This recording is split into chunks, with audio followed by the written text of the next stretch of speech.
Shalom, selamat pagi, sahabat GCC yang diberkati oleh Tuhan Yesus Kristus. Sebab Tuhan telah memilih Sion, mengingininya menjadi tempat kedudukannya. Inilah tempat perhentianku selama-lamanya. Di sini aku hendak diam, sebab aku mengingininya. Perbekalannya akan kuberkati dengan limpahnya. Orang-orang yang miskin akan kukenyangkan dengan roti. Imam-imamnya akan kukenakan pakaian keselamatan, dan orang-orangnya yang saleh akan bersorak-sorai dengan girang. Di sanalah aku akan menumbuhkan sebuah tanduk bagi Daud. Aku akan menyediakan sebuah pelita bagi orang yang kuurapi. Demikian firman Tuhan di dalam kitab Mazmur 127. Sahabat GCC yang diberkati oleh Tuhan Yesus Kristus, mari kita satu di dalam doa sebelum kita merenungkan firman Tuhan. Terima kasih Bapa di surga, Engkau sungguh baik dalam kehidupan kami. Oleh karena Sion ku tak dapat berdiam diri. Oleh karena Sion tempat kediaman yang dipilih oleh Tuhan. Dan oleh karena Daud yang dikasihi Tuhan, Sion telah dipilih, Sion telah ditetapkan untuk menjadi gunung kesukaannya Tuhan. Dan Sion akan menjadi gunung di mana beribu-ribu malaikat dan orang kudus akan ditempatkan di sana untuk menerima janji-janji Tuhan, memerintah bersama dengan Kristus. Kami rindu merenungkan firman-Mu, betapa dahsyat Engkau hebat Tuhan dalam kehidupan kami, dan kami rindu untuk belajar lebih dahsyat lagi tentang karya Tuhan yang luar biasa. Di Gunung Sion, nama Tuhan Yesus dimuliakan. Terima kasih Bapak di surga, kami siap untuk merenungkan firman Tuhan pada pagi hari ini. Kami rindu untuk memuji kebesaran Tuhan dalam haleluya. Kau beriku kemenangan, sungguh Yesus cinta padaku. Hosana bagimu di tempat yang maha tinggi. Hosana bagimu Yesus di tahta maha kudus. Ku memujimu selalu, ku sembah Kau selamanya. Sungguh Yesus cinta padamu. Hosana, Hosana, Hosana. Haleluya. Hosana bagi Tuhan. Hosana bagimu Yesus. Hosana, Hosana, Hosana. Hosana, Hosana, Hosana, Hosana, bagi Tuhan di tempat maha tinggi.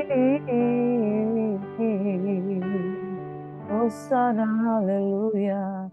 Kami bersyukur, Hosana bagi Engkau di tempat yang maha tinggi. Dan layaklah Engkau dipuji-puji dan dimuliakan. Mazmur, pujian, penyembahan di hadapan-Mu kami naikkan. Kami bersyukur, kami terima berkat-berkat Tuhan yang dahsyat dan luar biasa. Oleh karena Sion Engkau tidak dapat berdiam diri. Engkau akan menunjukkan kekuatan kekuasaan-Mu, kedahsyatan-Mu, hingga setiap orang yang berseru pada nama Tuhan akan beroleh selamat. Di Gunung Sion, nama Tuhan ditinggikan. Haleluya.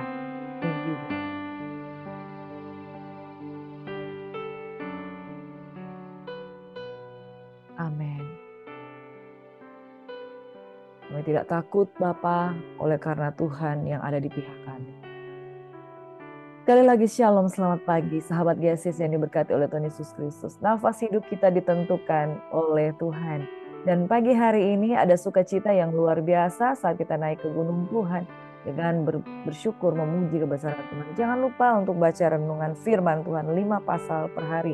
Dan bersama dengan kita di Gracia Hope Compassion Channel, kita akan mengupas ayat-ayat firman Tuhan untuk mengambil poin-poin utama yang Tuhan mau nyatakan di tengah-tengah hidup kita. Jangan lupa Bapak Ibu Saudara, Mohon dukungan, please like, comment, share, and subscribe for more videos. Kasih Hope Compassion Channel biar terus menjadi berkat dimanapun kami pergi dan berada. Pagi hari ini, saudara yang diberkati, kita akan belajar firman Tuhan dari Mazmur 128 hingga Mazmur yang ke-132. Saya akan memberikan judul Daud dan Sion Pilihan Tuhan. Daud dan Sion Pilihan Tuhan. Berbicara soal Sion, pasti itu berkaitan dengan Daud. Berbicara soal Daud, pasti itu berbicara tentang Mazmur, berbicara tentang puji-pujian di rumah Tuhan, berbicara tentang kota kesukaan Tuhan. Daud dan Sion adalah kedua-duanya disukai oleh Tuhan. Berbicara tentang Sion, pasti Tuhan akan mengungkapkan sukacitanya, kesukaannya tentang Daud, sang pilihan. Bicara tentang Daud, pasti dia akan mengingat tentang kota kesukaannya Yerusalem di gunung yang tinggi. Amin. Sahabat GSS yang diberkati oleh Tuhan Yesus Kristus, naiklah ke gunung yang tinggi, bermazmurlah bagi Tuhan, serukanlah namanya, dan kuasa pujian penyembahan akan membuat kita berglori di dalam Tuhan. Dalam Mazmur 128, saya suka sekali dengan Mazmur 128. Ada janji Tuhan untuk rumah tangga. Saudara, jangan kita memandang rendah perikatan janji pernikahan. Dan kita harus menghormati kekudusan pernikahan. Di dalam pernikahan ada Tuhan menyertai. Ada berkat yang Tuhan sediakan. Di dalam pernikahan ada kekudusan. Tidak sama dengan hidup anak-anak muda yang sekedar berpacaran atau hidup bersama tanpa ikatan pernikahan. Tidak ada berkat di atasnya. Kalau ada pernikahan yang dikuduskan dan dibawa di dalam Tuhan, pasti ada berkat. Nyanyian Syara, berbahagialah orang yang takut akan Tuhan, yang hidup menurut jalan yang ditunjukkannya. Orang yang menikah pasti karena dia takut akan Tuhan. Dia tidak mau hidup dalam perzinahan. Dia tidak mau hidup 7-Eleven. Dia tidak mau hidup bersama dengan orang yang tidak diikat dengan janji pernikahan. Dan janji pernikahan itu mengundang berkat-berkat Tuhan. Apabila engkau memakan hasil jerih payah tanganmu, berbahagialah engkau dan baiklah keadaanmu. Istrimu, yaitu seorang wanita yang engkau ikatkan dengan janji sumpah. Istri di masa mudamu akan menjadi seperti pohon anggur yang subur dalam rumahmu.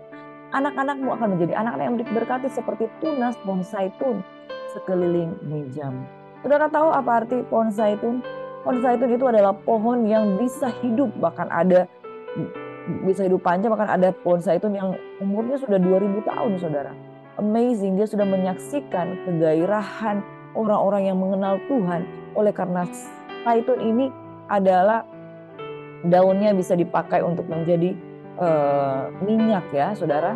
Dan anak-anak itu akan seperti pohon zaitun, berakar, bertumbuh, berbuah, dan kemudian bisa menjadi berkat, saudara. Sesungguhnya demikianlah akan diberkati orang laki-laki yang takut akan Tuhan. Jadi penting, kalau seorang pria takut akan Tuhan, tentu dia akan menikahi satu orang wanita yang juga takut akan Tuhan. Kelahirannya adalah keturunan ilahi. Kiranya Tuhan memberkati engkau dari Sion supaya engkau melihat kebahagiaan Yerusalem seumur hidupmu dan melihat anak-anakmu dari anak-anak dari anak-anakmu, damai sejahtera atas Israel. Mazmur 129 berbicara tentang terluput dari kesesakan. Sahabat GSC yang diberkati oleh Tuhan Yesus Kristus, nyanyian Syara bahwa berkata seperti ini, mereka telah cukup menyesakan aku sejak masa mudaku. Biarlah Israel berkata demikian. Mereka telah cukup menyesakan aku sejak masa mudaku, tetapi mereka tidak dapat mengalahkan aku. Di atas punggungku, pembajak membajak, membuat panjang alur bajak mereka. Tuhan itu adil, ia memotong tali-tali orang fasik. Semua orang membenci Sion akan mendapat malu dan akan mundur. Ya, saudara, Sion itu sangat disukai dan sangat dilindungi ya. Yang membenci Sion itu pasti akan dapat masalah. Mereka seperti rumput di atas soto yang menjadi layu sebelum dicabut, yang tidak digenggam tangan penyabit atau dirangkum orang yang mengikat berkas. Sehingga orang-orang yang lewat tidak berkata, berkat Tuhan atas kamu. Kami memberkati kamu dalam nama Tuhan. Saudara, di dalam Mazmur 130 ada seruan dari dalam kesusahan. Nyanyian Syara, dari jurang yang dalam aku berseru kepadamu ya Tuhan. Ya Tuhan, dengarkanlah suaraku. Biarlah telingamu menaruh perhatian kepada suara permohonanku. Jika Engkau ya Tuhan mengingat-ingat kesalahan-kesalahan, Tuhan siapakah yang dapat tahan? Tetapi luar biasa, padamu ada pengampunan supaya Engkau ditakuti orang. Aku menanti-nantikan Tuhan, jiwaku menanti-nanti, dan aku mengharapkan firman-Nya. Jiwaku mengharapkan Tuhan lebih daripada pengawal mengharapkan pagi, lebih daripada pengawal mengharapkan pagi, berharaplah kepada Tuhan. Hai Israel, bahwa pada Tuhan ada kasih setia dan ia banyak kali mengadakan pembebasan. Dialah yang akan membebaskan Israel dari segala kesalahannya. Mazmur 131 berbicara tentang menyerah kepada Tuhan. Nyanyian syair Daud, Tuhan aku tidak tinggi hati dan tidak memandang dengan sombong. Aku tidak mengejar hal-hal yang terlalu besar atau hal-hal yang terlalu ajaib bagiku. Sesungguhnya aku telah menenangkan dan mendiamkan jiwaku seperti anak yang disapih berbaring dekat ibunya, ya seperti anak yang disapih jiwaku dalam diriku. Berharaplah kepada Tuhan, hai Israel, dari sekarang sampai selama-lamanya. Saudara, di dalam Mazmur 131 ini menarik, saudara. Bagaimana Daud, seorang raja yang besar, kita ketahui waktu dia mati, dia di dalam keadaan kuat, terhormat, dan kaya raya. Tetapi sikap hatinya ini benar, yaitu dia tidak tinggi hati, tidak memandang dengan sombong, tidak mengejar hal-hal yang terlalu besar atau yang terlalu ajaib bagiku. Kesukaannya adalah hanya mencari Tuhan, hanya memuji dan menyembah Tuhan. Maka semua itu akan ditambahkan kepada dia. Bagaimana dia menyapih dirinya, yaitu jiwa yang ada padanya. Jiwa itu memiliki hasrat yang tidak pernah puas. Dia sadar dia pernah mengalami jiwa yang bergelora di masa mudanya ketika dia mengejar-ngejar istri yang begitu banyak. Dia mengejar-ngejar perempuan, Betsheba. Dia jatuh di dalam keadaan jiwanya yang penuh dengan hawa nafsu. Tetapi ketika dia menyembah Tuhan, semakin hari dia semakin matang. Dia menyapih dirinya, jiwa di dalam dirinya, jiwa yang bergelora. Saudara, ketika kita hidup benar di dalam Tuhan, jiwa ini kita harus taklukkan, tundukkan sepenuhnya hanya kepada Tuhan untuk melakukan seperti apa yang Tuhan mau. Amin. Bapak Ibu sahabat GSCC yang diberkati oleh Tuhan Yesus Kristus. Kalau jiwa kita tidak bisa kita tundukkan pikiran, perasaan, kehendak dan emosi kita, maka kita tidak bisa hidup di dalam roh. Karena jiwa yang menguasai roh, jiwa itu yang akan dominan. Nah, kalau jiwa kita itu disapih, ya, jiwa itu disingkirkan dari segala keinginan dan hawa nafsunya, jiwa itu akan tunduk pada ketetapan Tuhan. Jiwa itu akan tunduk dan menyukai firman Tuhan. Makanya itu sebabnya dikatakan di dalam Mazmur 119.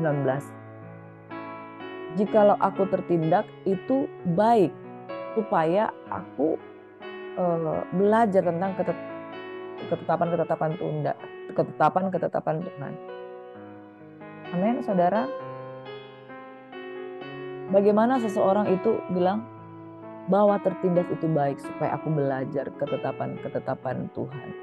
Jadi Daud mengatakan dia disapih jiwanya. Saudara tahu apa arti sapi? Sapi itu dalam perihal menyusui, yaitu mengakhiri periode anak binatang menyusu pada umur tertentu. Karena dia sudah belajar makanan-makanan dewasa. Jadi kesukaannya yang untuk menetek, kesukaannya yang untuk minum susu, itu disapih. Yaitu dikuasai dirinya untuk tidak menginginkan lagi. Padahal dia tuh masih pengen. Dia masih pengen menyusui tapi dipisahkan dari mamanya. Kemudian dia belajar untuk tidak selalu bergantung kepada susu. Karena dia mau akan belajar makanan-makanan dewasa. Daud berkata seperti ini di dalam kitab Mazmur. Sesungguhnya aku telah menenangkan diri dan mendiamkan jiwaku. Seperti anak yang disapih berbaring dekat ibunya. Seperti anak yang disapih jiwaku dalam diriku. Dia belajar untuk mengendalikan kedagingannya dari keinginan-keinginan daging. Untuk dia menjadi dewasa dalam Tuhan. Di dalam Mazmur 132, Daud dan Sion pilihan Tuhan. Ini luar biasa saudara. Nyanyian syair, ingatlah ya Tuhan kepada Daud dan segala penderitaannya. Bagaimana ia telah bersumpah kepada Tuhan. Telah bernasar kepada yang maha kuat dari Yakub. Sesungguhnya aku tidak akan masuk ke dalam kemah kediamanku. Tidak akan berbaring di ranjang petiduranku. Sesungguhnya aku tidak akan membiarkan mataku tidur atau membiarkan kelopak mataku terlelap, sampai aku mendapatkan tempat untuk Tuhan, kediaman untuk yang maha kuat dari Yakub. Memang kita telah mendengar tentang itu di Efrata, telah mendapatnya di padang Yar. Mari kita pergi ke kediamannya, sujud menyembah pada tumpuan kakinya. Bangunlah ya Tuhan, dan pergilah ke tempat perhentianmu, engkau serta tabut kekuatanmu. Biarlah imam-imammu berpakaian kebenaran dan bersorak-sorai orang-orang yang kau kasihi. Oleh karena Daud hambamu, janganlah engkau menolak yang orang yang kau urapi. Tuhan telah menyatakan sumpah setia kepada Daud. Ia tidak akan mungkin memungkirinya. Seorang anak kandungmu akan kududukkan di atas tahtamu. Jika anak-anakmu berpegang pada perjanjianku dan pada peraturan-peraturanku yang kuajarkan kepada mereka, maka anak-anak mereka selama-lamanya akan duduk di atas tahtanya. Sebab Tuhan telah memilih Sion, mengingininya menjadi tempat kedudukannya. Inilah tempat perhentianku selama-lamanya. Di sini aku hendak diam, sebab aku mengingininya. Perbekalannya akan kuberkati dengan limpahnya, orang-orangnya yang miskin akan kukenyangkan dengan roti.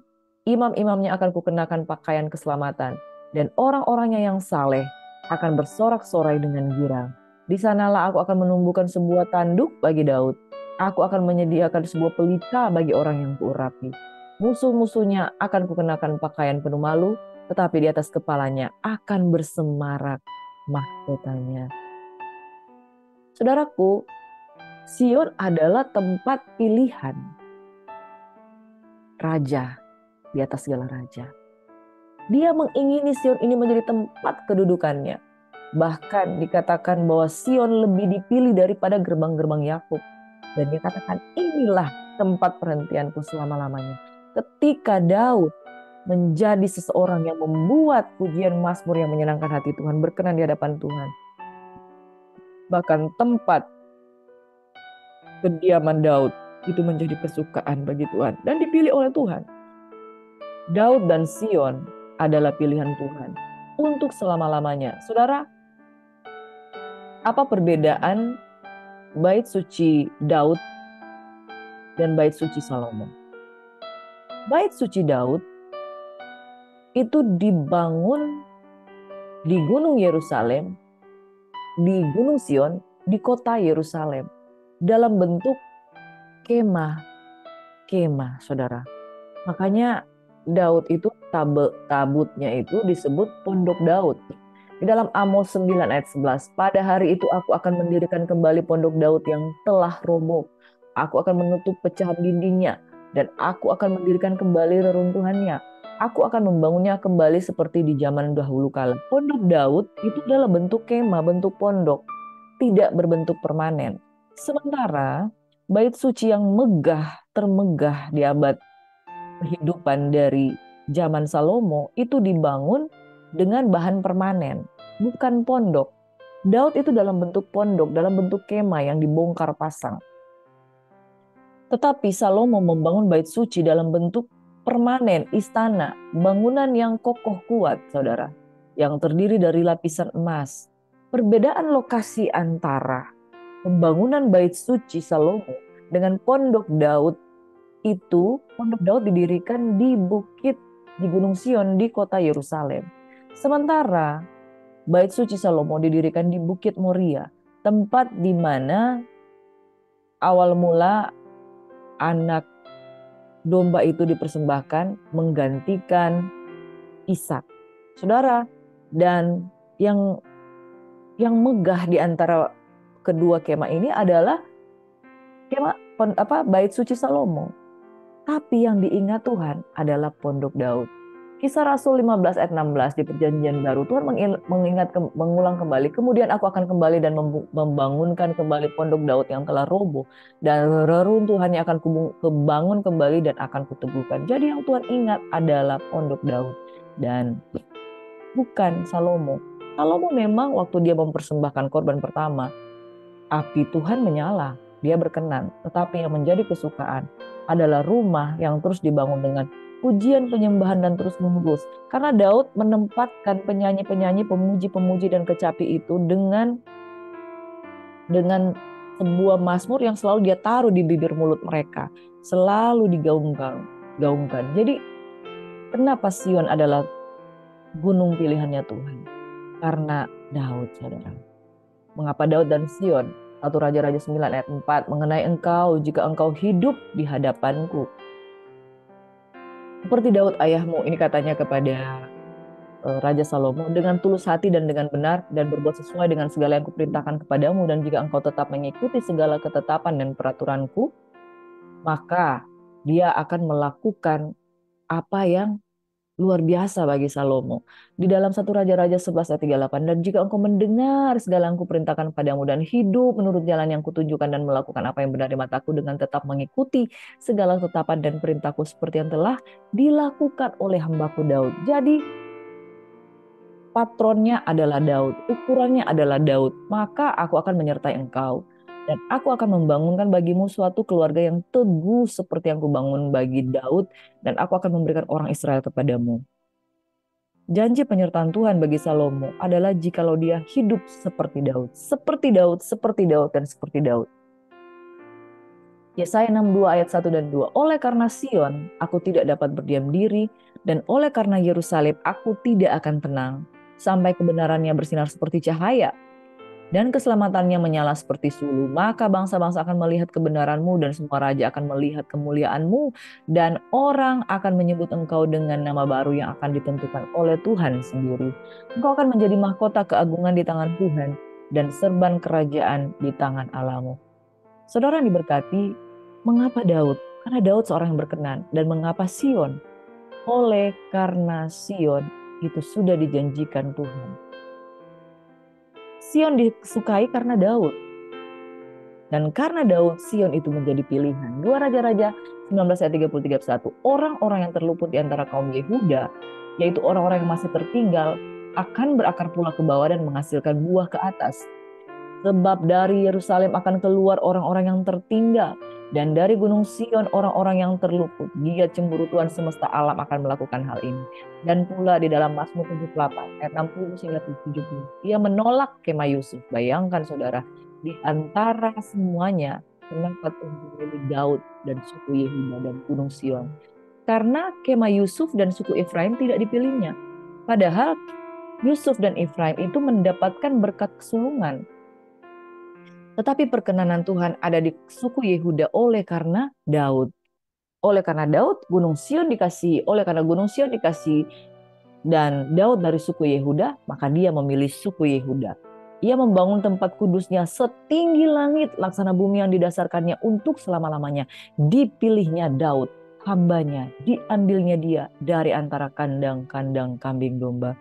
Saudara, kalau Tuhan udah cinta, gak peduli latar belakangnya dari mana. Bahkan gak peduli betapa dalamnya dia telah jatuh selama dia bertobat dengan sungguh-sungguh. Saudara, makanya jangan menghina orang yang sudah mengalami kejatuhan begitu terpuruk.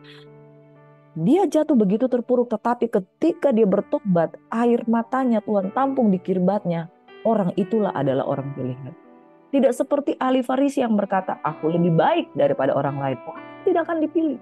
Tetapi orang yang menyesali perbuatannya dan datang dengan merendahkan hati dan mau disapih jiwanya seperti Daud, dialah yang menjadi orang pilihan Tuhan. Dua hal, mengapa Daud dan Sion sebagai pilihan? Sion kota pilihan Tuhan karena kasihnya kepada Daud, karena perkenanan Tuhan kepada Daud.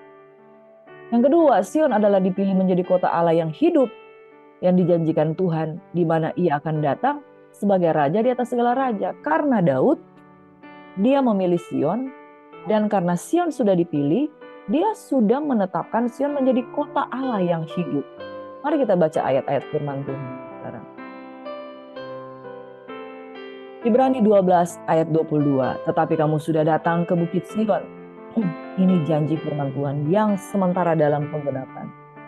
Kota Allah yang hidup, yaitu Yerusalem surgawi, saudara. Yerusalem surgawi. Kepada beribu-ribu malaikat, suatu kumpulan yang meriah. Bagaimana mungkin Sion disamakan dengan kumpulan kota Allah yang hidup di antara beribu-ribu malaikat dan Yerusalem surgawi, Yerusalem baru. Karena perkenanan Tuhan, nama Sion ini Tuhan pakai sebagai tempat kesukaannya. Makanya saudara, jangan memandang rendah sebuah pujian penyembahan dan hidup yang berkenan. Karena ketika Tuhan sudah jatuh cinta, ketika dia sudah pilih, itu akan menjadi kota kesukaan. Tempat bagaimana dia bertemu muka ke muka dengan anak-anak yang dipilihnya. Di dalam 1 Petrus 2 ayat 6, sebab ada tertulis dalam kitab suci, sesungguhnya aku meletakkan di Sion sebuah batu yang terpilih, sebuah batu penjuru yang mahal, dan siapa yang percaya kepadanya tidak akan dipermalukan. Dan aku melihat dalam Wahyu 14 ayat 1, sesungguhnya anak domba berdiri di bukit Sion dan bersama-sama dengan dia 144.000 orang, dan di dahi mereka tertulis namanya dan nama Bapaknya. Amin. Jadilah pilihan Tuhan dan ingat, Sion adalah kota pilihannya Tuhan.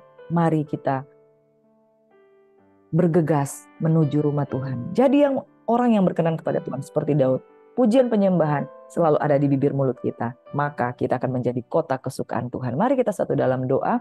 Bapa, kami menanti-nantikan kota yang baru, yaitu Yerusalem yang baru, kota di mana beribu-ribu malaikat, suatu kumpulan yang meriah akan bermazmur meninggikan Engkau Tuhan. Karena pada akhirnya Engkau mencari orang-orang yang menyembah Bapa dalam roh dan kebenaran. Aku berdoa pada pagi hari ini kami semua diberkati ketika kami hidup berkenan sama seperti Daud. Kami menjadi kumpulan orang-orang yang mempersembahkan pujian penyembahan yang berkenan di hadapan Tuhan. Kami buka hati kami, terima berkat daripada Tuhan. Kemurahan Tuhan lebih daripada hidup. Kami menjadi orang-orang yang menyukai pujian penyembahan dan hidup berkenan kepada Tuhan. Carilah Tuhan, maka engkau akan hidup dan berkenan di hadapan Tuhan. Terima kasih yang sudah diberkati pagi hari ini. Yang sakit disembuhkan, yang susah dihiburkan, yang berbeban berat diberikan kelegaan, yang punya rencana di awal pekan ini Tuhan, pekerjaan-pekerjaan semuanya diberkati, dan kami siap untuk memasuki Tuhan waktu-waktu di mana Engkau berkenan kepada kami. Oleh karena Sion kami tidak dapat berdiam diri, kami rindu untuk memuliakan Tuhan. Di gunung yang kudus kami berdoa dan mengucap syukur. Haleluya, amin. Shalom, selamat pagi, selamat beraktivitas. Tuhan memberkati.